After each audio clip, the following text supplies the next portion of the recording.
The Galaxy Note 4 has been one of the best Samsung phones ever, but since we're so close to the launch of the Note 5, is it still worth it?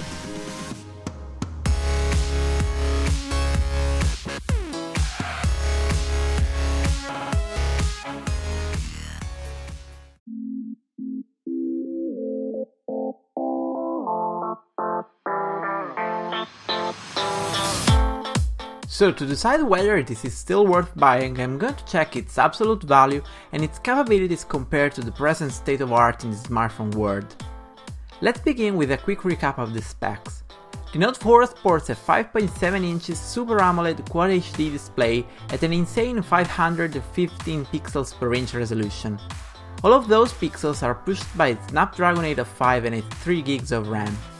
The expandable storage allows for a real use of its 16 megapixel rear-facing shooter capable of 4K video in 30p, Full HD in 60p and 120p slow motion in 720p HD. To keep you going with all of that all day long, you have that pretty big 3220 mAh battery, quick charging and of course the standard connectivity package from Wi-Fi to LTE to Bluetooth 4.1. To be honest, that spec sheet is a pretty solid presentation by itself, but what about actual everyday usage? Well, the Note 4 has been my daily driver in the last few months, and I can guarantee you that my experience has been nothing less than fantastic. Awesome screen quality, great battery life, great camera, solid connectivity and overall really enjoyable experience. To be honest, I still don't dig the TouchWiz interface, which no matter how hard you try keeps popping up, but you can hide it pretty well if you want to. Something I still don't like is the multitasking, which still feels unexplainably sluggish. Again, other than that, really solid experience. For more thoughts on the whole software experience, you can check our full review in the links right below the like button. As for the hardware and design, the phone definitely looks and feels solid in the hand, thanks to the metal band around the sides, which is light years ahead of the fake metal on the Note 3. I did expect it to be really durable, and it was. I've used it consistently since I got it, and it has no aging signs whatsoever. It really held up well and I dig it.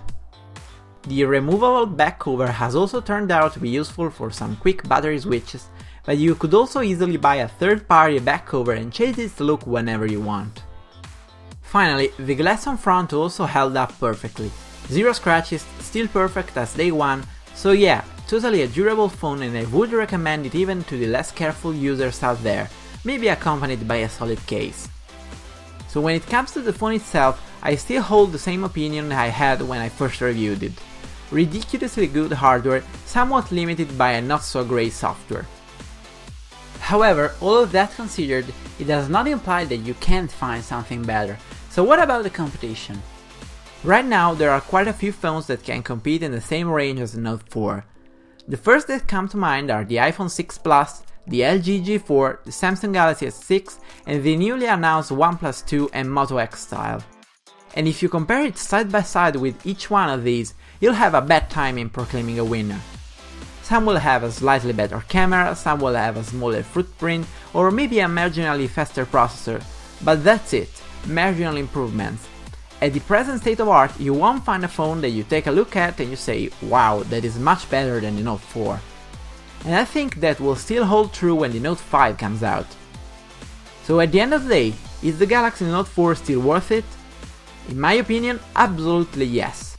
It still has top-notch specs, it still holds up really well to the latest flagships, and with the Note 5 release its price will only go down, making it even a better buy than it already is. So for me that was it for this video, but I'd love to know your opinion on the matter, and there's a wide open comment section right below for just that. Also feel free to leave us a thumbs up if you enjoyed this one, thanks for watching and I'll see you guys in the next one.